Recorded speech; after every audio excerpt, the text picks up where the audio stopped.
Hi అండి. ఈరోజు episode ఎలా అనిపించింది అన్నది ఒక ముక్కలో కామెంట్ చేయండి.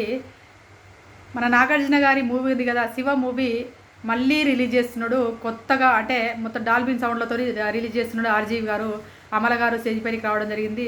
చాలా హ్యాపీగా హౌస్మేట్స్ అందరూ సాంగ్స్ను డెడికేట్ చేసిరు. ఆ మూవీ సాంగ్స్ అన్నీ మస్తు చేసిరు. అలా ఏ జోడి బాగా చేసింది అన్నది కామెంట్ చేయండి. నాకు ఏ జోడి చెప్పిందని, ఏ జోడి చేసిరు అనేది నేను లాస్ట్లో చెప్తాను.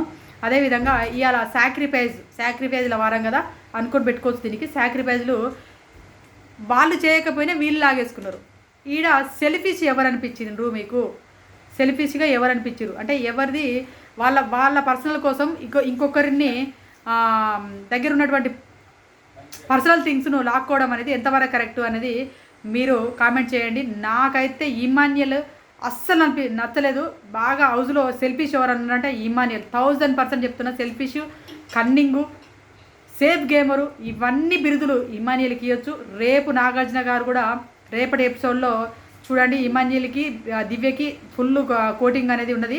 రేపు జరుగుతుంది. ఈరోజు మొత్తం నా ఫన్గా వెళ్ళిపోయింది. ఎందుకంటే ఇలా ఆయన మూవీ ప్రమోషన్స్ ఉంది కాబట్టి ఈరోజు ఎక్కువ ఎవరిని కూడా ఇబ్బంది పెట్టలేదు. అన్ఎక్స్పెక్టెడ్గా రామ్ రాథోడ్ ఎలిమినేషన్ కూడా ఈరోజు జరిగింది కాబట్టి అతను సెల్ఫ్ ఎలిమినేషన్ తీసుకున్నాడు. దాని తాలూకా కూడా మాట్లాడాలి కాబట్టి టైం లేకపోవడం, ఆయన ప్రమోషన్స్ మూవీ కూడా టైం ఎక్కువ తీసుకోవడం వల్ల ఇంకా ఏమి ఇవాళ కోటింగ్లు ఎవరికి ఏమి ఇవ్వలేదు. రేపు ఉన్నాయి చాలా కోటింగ్లు. సండే పండే కాదు, కోటింగ్ డే కూడా రేపు. నాకైతే ఇమాన్యుయల్ అక్కడ ఉన్నటువంటి పవర్స్ని వాడుకోమన్నాడు నాగార్జున గారు. ఏం చెప్పాడు? ఒక్కొక్కటి ఇప్పుడు టాప్ 5 నన్ను సెలెక్ట్ చేయడానికి నేను ఆల్రెడీ ఇంతకుముందు ప్రీవియస్ వీడియోలో మాట్లాడాను. టాప్ 5 సెలెక్ట్ టాప్ 6 అన్న టాప్ 5 కాదు, టాప్ 6లలో సుమన్ శెట్టి గారు, తనుజ, ఇమాన్యుయల్, మన డిమాన్ పవను, రీతు చౌదరి, ఇంకా కళ్యాణ్, వీళ్ళ 6 టాప్ 6 6 ఒకవేళ ఉంటే ఫైనల్ దాకా ఈ 6 ఉండొచ్చు. ఒక సుమన్ శెట్టి గారి పేరు ఉంటుందా అనేది నాకు తెలియదు. మీరే కామెంట్ చేయాలి. చివరి వరకు టాప్ 5లో సుమన్ శెట్టి గారు ఉంటారా లేదనేది మీరు కామెంట్ చేయండి. నా దృష్టిలో అయితే టాప్ 5 అయితే వీళ్ళు ఎవరు? తనుజ, ఇమాన్యుయల్, కళ్యాణ్, డేమన్ పవన్, రీతు చౌదరి. ఇక్కడ వరకు అయితే కరెక్ట్ చెప్పగలను. నేను సుమన్ శెట్టి గారి గురించి చెప్పలేను, నాకు తెలియదు, అది మీకే తెలియాలి. ఇక్కడ వీళ్ళకి వచ్చినటువంటి పవర్లను కొన్ని పవర్లు ఇస్తా అని చెప్పి అన్నాడు. వీళ్ళకి పవర్ ఏ పవరు? ఫ్యామిలీ నుంచి వచ్చినటువంటి ఇన్పుట్సే కానీ, ఫ్యామిలీ నుంచి వచ్చినటువంటి ఆడియో మెసేజ్ కానీ, ఫ్యామిలీ నుంచి వచ్చినటువంటి ఫోటోలు కానీ, ఫ్యామిలీస్ వచ్చినటువంటి కొన్ని గిఫ్ట్లు కానీ వీళ్ళకి అందాలంటే హౌస్ మేట్స్ కొన్ని త్యాగాలు చేయాలి. ఆ త్యాగాలు హౌస్ మేట్స్కి చెప్పకుండా లాక్కోవడం ఎంతవరకు కరెక్టు? బిగ్ బాస్ పెట్టిండు కాన్సెప్ట్. ఇప్పుడు బిగ్ బాస్ ఏం చేస్తాడు? ఈడ కత్తి ఇస్తాడు, ఏమంటారు, కత్తి ఇస్తాడు, పువ్వు ఇస్తాడు. నువ్వు దాన్ని ఎలా వాడుకుంటావు, దేన్ని వాడుకుంటావు అన్నది నీ ఇష్టం. అది కత్తిని ఆడుకుంటావా, ఫ్లవర్ని తీసుకొని ఆడుకుంటావా, నీ ఇష్టం. ఒక విధంగా చెప్పాలంటే నీకు అవతల వ్యక్తికి, మన వల్ల అవతల వ్యక్తికి హాని కలగకూడదు. మనము నిగ్గాలంటే అవతలని తొక్కుకుంటూ వెళ్ళకూడదు అనేది కాన్సెప్ట్. ఎలా ఆడుకుంటావు నువ్వు? అవతలను నువ్వు తొక్కుకుంటూ వెళ్తావా పైకి, నీ స్వార్థం చూసుకుంటావా అనేది బిగ్ బాస్ వారి గేమ్ కాన్సెప్ట్ అన్నట్టు. అది ఈ టాప్ 5లో ఎవరు ఎలాంటి వాళ్ళనేది నిరూపించడానికి చూపించిండు. కుండ బద్దలు కొట్టినట్టుగా ఇవాళ నాకు Emmanuel, cunning, safe player, selfish అన్నీ కనపడ్డాయి. ఈయన ఒక గేమ్ ఒకటే ఆడుతున్నాడు కానీ అన్నీ చెప్పుకోవచ్చు. గేమ్లలో తోపులాగా ఎంత తోపునా కానీ ఇలాంటి నేచర్ ఉంటే విన్నింగ్ క్వాలిటీస్ లేవు. ఇమాన్యుయల్కి విన్నింగ్ క్వాలిటీస్ లేవు అంటే లేవు. 100%గా 1000% చెప్తున్నా, ఇమాన్యుయల్కి విన్నింగ్ క్వాలిటీస్ లేవు. ఆయన విన్నర్కి ఉండాల్సిన అర్హత అది కానే కాదు. ఎందుకంటే అక్కడ గౌరవ్కు, నీ లవర్ నుండి, నీకు వచ్చినటువంటి లవర్, నీ గర్ల్ ఫ్రెండ్ నుండి ఆడియో మెసేజ్ కావాలంటే గౌరవ్ దగ్గర ఉన్న పవర్ లాక్ కూడా ఎంతవరకు కరెక్ట్? అది నీ పర్సనల్ కోసం గౌరవ్కి వచ్చినటువంటి పవర్ను నీ పర్సనల్ హౌస్మేట్స్ కోసం, అదే సరే హౌస్మేట్స్ కోసం గౌరవ్ అందరికీ ఉపయోగపడుతుందంటే గౌరవ్ పవర్ ఆడిర్రు, ఓకే అనుకుందాం. కానీ నీ పర్సనల్ థింగ్ కోసం, నీ కోసము, నీ సెల్ఫిష్నెస్ కోసము అక్కడ గౌరవ్ పవర్ను లాక్కోవడం. గౌరవ్కి అర్థమవుతుంది, అర్థం కదా సార్ అని చెప్పేసి అంటే ఆ పవర్ వాల్యూ ఏంది గౌరవ్కి అర్థం చేసుకోలేకపోతే అంటే గౌరవ్కి ఎందుకు అర్థం కాదు? గౌరవ్ చెప్తున్నాడు, నాకు నచ్చినప్పుడు నేను ఆడుకుంటా కదా.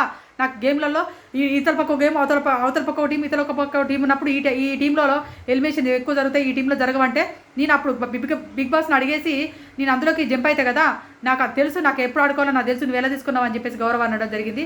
ఇక్కడ గౌరవ్ తెలియదని ఎందుకు అలా సెల్ఫిష్గా ఆలోచించి అనిపించింది నాకు. ఇమాన్యుయల్ అవతలోడు తొక్కబయట పర్లేదు, అవతలోని కోసం అవతలోడు అవతలోడు పైకి ఎదగొద్దు, నేను ఎదుగుతా చాలన్నది ఉద్దేశంతోనే వెళ్ళినట్టు అనిపించింది నాకు. ఇమాన్యుయల్ ఫ్యాన్స్కు నచ్చుతుందా నాకు తెలియదు. ఇక్కడైతే ఏ న్యూట్రల్గా ఆలోచించే ఆడియన్స్ అయితే సచ్చిన నచ్చదు. కన్నింగ్ మోస్ట్ వాంటెడ్ కన్నింగ్ అంటే ఎవరన్నారంటే ఇమాన్యుయల్. హౌస్లో ఏ సీజన్లో చూడలేదు ఇంత కన్నింగ్ను.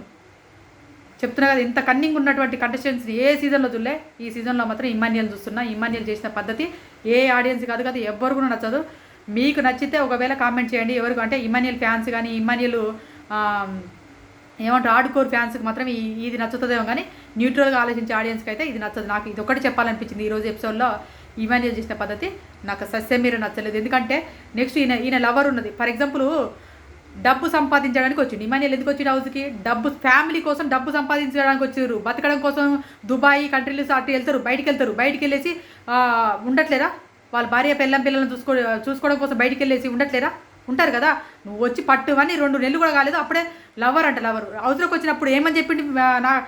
నేను నా లవర్తో మాట్లాడతలేదు సార్, నా లవర్తో మాట్లాడక చాలా రోజులు అయింది, ఆమెకు నాకు మాట్లాడుకోవట్లేదు, నేను లవ్ చేస్తానని ఒక్కరోజు కూడా ఆమెకు నేను చెప్పలేకపోయినా, ఆమె దగ్గర నేను నిజాయితీగా ఇట్లా నేను లవ్ చేసినా, నేను పెళ్లి చేసుకుంటా అని చెప్పేసి ఏ రోజు చెప్పలేకపోయినా సార్ అని చెప్పేసి అబద్ధం ఆడిండు.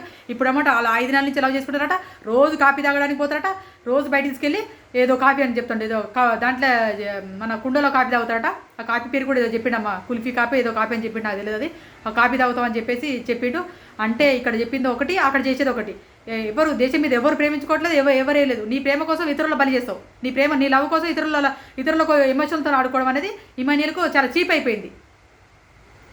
అవతల గౌరవ్ అది ఎంత ఇంపార్టెంట్ అని నాకు తెలుసా? అది ఏ టైంలో ఆడుకుంటాడు, ఆయన ఇష్టం. అది ఆయనకి ఇచ్చిన పవర్ని వాడుకోవడమా ఏదైనా చేసుకుంటాడు. ఆయన పవర్ లాక్కోవడానికి ఈయనెవరు అని నాకైతే అట్లా అడగాలనిపించింది. మీకేమనిపించింది అనేది కామెంట్ చేయండి. అదేవిధంగా కళ్యాణ్కి ఇచ్చినటువంటి పవర్ను ఏమన్నాడు, నీకు మీ పేరెంట్స్ నుంచి వెళ్ళి కొన్ని థింగ్స్ రావాలంటే నువ్వు డైరెక్ట్ నామినేషను 2 వారాలు నిఖిల్ని చేయంటే వద్దని చెప్పిండు. వద్దని చెప్పిన తర్వాత అదే తనుజకు వాళ్ళ ఫ్యామిలీ నుంచేనే కావచ్చు, తనుజ మంచి కోరి ఒక ఏదైనా ఒకటి వస్తుంది తనుజ కోసం చేస్తావా అంటే, నువ్వు 2 వారాల నామినేషన్లోకి వెళ్తావా అంటే వెళ్తా అన్నాడు. తనుజ సస్యం మీరు ఒప్పుకోలేదు. అది విన్నర్ క్వాలిటీస్. కొంతమంది అంటుంటారు క్యాప్టెన్ కావడానికి బతిలాడుకుంటుంది, బెగ్గింగ్ చేస్తుంది అని చెప్పేసి కొంతమందిని అంటుంటారు కదా. ఆ బెగ్గింగ్ చేసినా చేసినా డైరెక్ట్ అదే పర్సన్తో అడుగుతుంది. కానీ బ్యాక్ స్టాపింగ్ చేసేసి నా స్వార్థం కోసం ఒకరు ముంచేసి తొక్కుకుంటూ అయితే వెళ్ళలేదు కదా. అది కూడా ఆలోచించుకోండి. ఇప్పుడు ఎవరు కన్నింగ్ ఎవరేంటిది అనేది మీరే ఆలోచించుకొని కామెంట్ చేయండి. రీతు చౌదరి ఎమోషనల్ అనేది అక్కడ కనపడుతుంది. ఎందుకంటే రీతు చౌదరి త్యాగం చేసింది కాబట్టి సంజన గారికి జుట్టు కటింగ్ చేసింది. ఆ జుట్టు అనేది 1 వారంలో పెరిగేది కాదు, 2 వారాల్లో పెరిగేది కాదు. 1 సంవత్సరాల పాటు ఆమె కట్ చేసిన జుట్టు రావాలంటే 2-3 సంవత్సరాలు పడుతుంది. అంత పెద్ద జుట్టు రావాలంటే అంత పెద్ద త్యాగం చేసింది కాబట్టి సంజన గారి బట్టలు త్యాగం చేయడంలో అర్థం ఉంది. సంజన గారు చెప్పకుండా త్యాగం చేసి తీసేసుకుంది. సంజన గారు కూడా ఓకే చెప్పింది. అదైతే నాకు చాలా బాగా నచ్చింది. ఎందుకంటే ఆ అమ్మాయికి వాళ్ళ ఫాదర్ లేరు కాబట్టి అది ఎమోషనల్గా ఫీల్ అయిపోయింది. అప్పుడప్పుడు ఏడుస్తుంటుంది అమ్మాయి నిజంగా కూడా. మా నాన్న ఏడిచింది 2-3 సార్లు. ఏది బాత్రూంలో కూర్చొని కూడా ఏడిచింది కాబట్టి ఆ అమ్మాయి తీసుకోవడం నాకు మంచిగా అనిపించింది. ఇక్కడ నాకు నచ్చదు ఒకటి ఇమాన్యుయల్ విషయంలో నచ్చలేదు కాబట్టి ఈరోజు నేను అదే చెప్పాలనుకున్నా. నాకు సర్ది చేయడం వల్ల నేను ముక్కు నుంచి వాటర్ వస్తుంది, ఎక్కువ మాట్లాడలేక షార్ట్లో చెప్పేద్దామని వచ్చేసిన. దాని తర్వాత ఇక్కడ ఈరోజు రామ్ రాథోడ్ ఎలిమినేషన్ అయింది కదా. రామ్ రాథోడ్ సెల్ఫ్ ఎలిమినేషన్ తీసుకున్నాడు కాబట్టి రామ్ రాథోడ్ అవ్వడం మీరు రాంగా రైట్ అనేది కామెంట్ చేయండి. నా దృష్టిలో అయితే రైటే. ఎందుకంటే రామ్ రాథోడ్ అనే పర్సన్ హౌస్లో అన్ఫిట్, ఎక్కడ కానీ గివ్ అప్ ఇస్తున్నాడు. ఆటలలో ప్రతి దాంట్లో గివ్ అప్ ఇస్తున్నాడు. ఎంత మోటివేషన్ చేసినా కూడా గివ్ అప్లే ఉండిపోతున్నాడు, ఏడుస్తున్నాడు. అక్క నేను పోతానన్నాడు. అందరు హౌస్ మేట్స్ని కూడా బదిలాడినంట నిన్న నైట్. అక్క నాకు సపోర్ట్ చేయక్క ప్లీజ్, తనుజక్క నాకు సపోర్ట్ చేయి, నువ్వు నాకు వద్దని వాళ్ళు నిన్ను పంపించారు అన్నప్పుడు స్టాండ్ తీసుకోక్క, నన్ను పంపించమని చెప్పేసి నా కోసం స్టాండ్ తీసుకో అని చెప్పేసి ఆ నైట్ ఏడ్చినట్టు. అది మనకు అంత ఇవ్వలేదు అవన్నీ, ఎందుకంటే ఎపిసోడ్కు టైం లేకపోవడం వల్ల అందరు కన్వర్జేషన్ ఇవ్వలేక డైరెక్ట్ ఇవ్వడం జరిగింది కాబట్టి ఇది హౌస్ మేట్స్ కూడా సపోర్ట్ చేసేసారు. రామ్ రాథోడ్ ఎలిమినేషన్ అవ్వడం అనేది జరిగింది. రామ్ రాథోడ్ ఎలిమినేషన్ అనేది ఇప్పుడు ఆయన దృష్టిలో అంటే రామ్ రాథోడ్ అందరూ ఉండాలని ఓట్లేసారు, సేవ్ అయ్యిండు. కానీ ఆయన వెళ్ళిపోవడం కరెక్టే. ఎందుకంటే ఆయన ఉన్నా కూడా ఇంకా హోమ్ సిక్ అయితే పక్కన వాళ్ళకి కూడా ఎఫెక్ట్ జరుగుతుంది కాబట్టి వెళ్ళిపోవడం కరెక్ట్ అనిపించింది నాకు. ఇంకా చెప్పాలంటే రేపు సాయి ఎలిమినేషన్ కూడా జరుగుతుంది. రేపు ఖచ్చితంగా ఉంది. 99% అయితే ఉన్నది, 1% నేను చెప్పలేను. కానీ 99% అయితే సాయి ఎలిమినేషన్ అనేది రేపు జరగబోతుంది సండే రోజు. దివ్య గారికి తర్వాత ఇమాన్యుయల్కి కొంతమంది హౌస్ మేట్స్కి రేపు నాగార్జున గారి చేతిలో ఫైర్ బ్రాండ్ ఉంది. చూడండి, మీరు వెయిట్ చేయండి. సండే ఎపిసోడ్ కూడా చాలా బాగుంటుంది.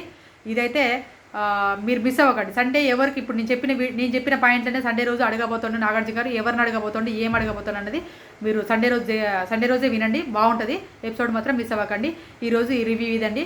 ఇంతకుముందే నేను దీని పూర్తి డీటెయిల్స్ అన్ని ఇంకో వీడియోలో చెప్పాను, కావాలంటే ఆ వీడియోలోకి వెళ్ళి చూడండి, చాలా బాగుంటుంది. అది కూడా ప్రతి ఒక్కరి గురించి మాట్లాడాను. ఈ వీడియో నచ్చింది అనుకుంటున్నాను. ప్లీజ్ ఫ్రెండ్స్ నా ఛానల్ సపోర్ట్ చేయండి, ఛానల్ లైక్ చేయండి, సబ్స్క్రైబ్ కూడా చేసుకోండి. ఇంకేమైనా అప్డేట్స్ ఉంటే మాత్రం నేను యూట్యూబ్ షార్ట్స్లలో పెడతాను, చూడండి తప్పకుండా. నెక్స్ట్ సండే రోజు ఏం జరగబోతుందని నేను యూట్యూబ్ షార్ట్స్లలోనే ఇస్తాను. ఏదన్నా అప్డేట్స్ వస్తేనే మాత్రమే. ఇప్పుడు ఈ వీడియో నచ్చింది అనుకుంటాను. నాకు సర్ది చేయడం వల్ల నాకు ముక్కు నుంచి వాటర్ వస్తుంది, ఎక్కువ చెప్పలేకపోతున్నా. Bye friends.